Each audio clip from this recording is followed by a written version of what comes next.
Bonsoir à tous. Je voulais vous parler d'un sujet que beaucoup de personnes qui s'éveillent rencontrent. C'est ce moment de solitude. Ce moment de solitude avec son cercle amical et familial lorsqu'on s'éveille à de nouvelles compréhensions qui ne sont pas forcément toujours comprises.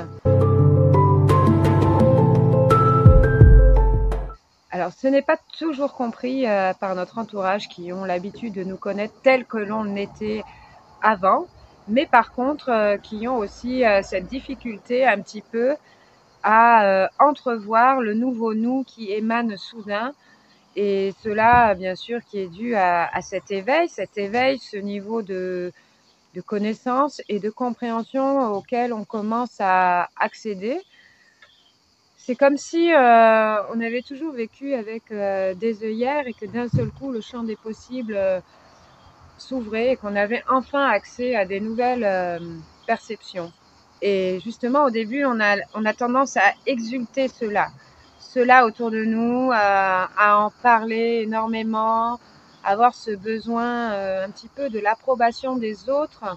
On aimerait que tout le monde puisse accéder justement à ces nouvelles compréhensions-là aussi. Et très souvent, en face, on se retrouve face à un mur. Bam!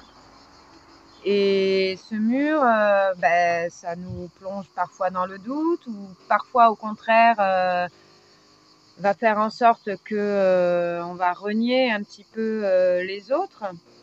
Et en fait, moi j'ai envie de vous dire que s'ouvrir à l'état de spiritualité, tout ce que vous ressentez dans ce sentiment de vouloir renier les autres, ce sentiment de se sentir incompris, etc. Moi, ce que je voulais vous dire par rapport à ça, c'est qu'au contraire, il faut accepter. Accepter que ça fasse peur à l'autre. Accepter que ce changement soudain que vous émettez soudain, et dans votre énergie, et dans votre façon de parler, et peut-être même dans votre mode de vie qui va complètement changer en fait petit à petit. Pour vous, c'est des petites choses, mais pour les autres, ça va être quelque chose de gros du coup, puisque toutes les choses avant qui vous intéressaient et pour lesquelles vous aviez des centres d'intérêt, soudainement, vous allez trouver justement que tous ces centres d'intérêt-là, vous n'êtes plus du tout sur le même plan.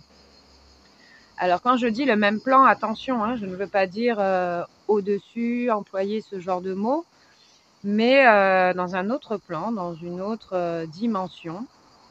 Alors, je ne suis pas en train de parler des extraterrestres quand je parle de dimension, bien sûr, hein. Je suis vraiment en train de parler d'une nouvelle perception. Voilà, c'est peut-être le mot qui est le plus approprié du coup. Même si, énergétiquement parlant, on va parler de dimension spirituelle. Mais bon, voilà, la perception, elle est différente. Des choses auxquelles vous attachiez de l'importance avant ne vont plus vous intéresser. Vous allez commencer aussi cette phase d'acceptation des autres, où vous allez un petit peu arrêter de juger les autres, vous jugez vous, et vous allez commencer à accepter un petit peu aussi les différences autour de vous. Mais en même temps, lorsqu'il s'agit de nos proches, donc les personnes qui sont censées nous aimer, on va peut-être parfois ressentir ce certain vide que vous pouvez tous ressentir, et toutes les personnes que je rencontre, on passe tous par là, ce vide de ne pas être compris, de ne pas être félicité, etc., etc. Tout simplement parce que on doit passer une nouvelle étape, et cette étape-là, c'est arrêter d'attendre l'approbation des autres. L'éveil spirituel, il est personnel avant tout. Donc en fait, la seule approbation qu'on doit avoir, elle est vraiment envers nous-mêmes, cette approbation. Et les autres vont s'intéresser à ce que vous faites, ce que vous allez leur dire, mais pas en les forçant. Bien au contraire, plutôt se mettre en retrait, accepter que l'autre, il en est là où il est, que vous en êtes là où vous êtes, et qu'à un petit moment donné, vous n'êtes plus forcément sur la même longueur d'onde. Alors parfois, effectivement, plus jamais vous ne serez sur la même longueur d'onde, mais d'autres fois, vous allez vous retrouver quelque temps plus tard dans la même longueur d'onde. Et c'est ça qui est intéressant, parce que finalement, c'est aussi laisser l'autre grandir à son rythme. Et du coup, je me perds un petit peu parce que j'arrête pas de parler. Mais voilà, ce que je voulais vous dire, c'est vraiment accepter réellement que l'autre a une perception différente, surtout ceux qu'on aime. Parce que du coup, en leur envoyant de l'amour à ces personnes-là et de la compréhension, on leur donne l'opportunité d'évoluer. Oui, et ça y est, j'ai retrouvé ce que je voulais vous dire, surtout ça peut être violent. Imaginez demain quelqu'un arrive et vous dit voilà, maintenant tu dois penser comme ça, c'est ça, mais tu le vois pas?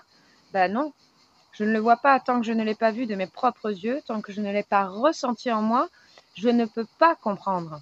Et c'est comme pour tout. Donc le problème, il vient aussi de cette estime de nous-mêmes qu'on doit continuer à travailler et justement l'éveil spirituel va permettre aussi ce travail à faire sur soi qui est très très important pour pouvoir évoluer par la suite sans se faire trop de mal parce que sinon si on part tout azimut dans tous les sens, eh bien, je l'ai déjà expliqué dans une autre vidéo, très souvent ça fonctionne comme ça la spiritualité, hein. Il y a un maillon puis un second, etc., etc. Et ben, s'il y a un maillon de la chaîne qui n'est pas assez solide, et ben, si on a une poussée dessus, qu'est-ce qui va se passer automatiquement? Ça va rompre. Et ça va être un petit peu des petites descentes en bas. Donc ça aussi, tout le monde le vit aussi dans son éveil. C'est quelque chose aussi qui est tout à fait normal, qui permet de repartir justement sur la base d'avant qu'on a sauté, afin de mieux remonter après dans ses compréhensions et ses connaissances. Voilà. Donc surtout, si vous êtes en plein éveil, n'obligez pas les autres à vous comprendre. Ne vous fâchez pas avec eux, ça ne sert à rien. Laissez-les comprendre les choses qu'ils doivent comprendre à leur rythme et surtout accepter que peut-être ils ne seront jamais sur le même plan de compréhension que le vôtre et ce n'est pas grave. Puisque ce qui compte dans une relation, c'est finalement l'amour qu'on se porte et le partage. Ok, après si on ne peut plus du tout rien partager avec la personne, tant pis. Mais moi je pense qu'il y a toujours des choses à partager dans n'importe quelle relation. Voilà ce que je voulais vous partager cette semaine et je vous dis à très bientôt.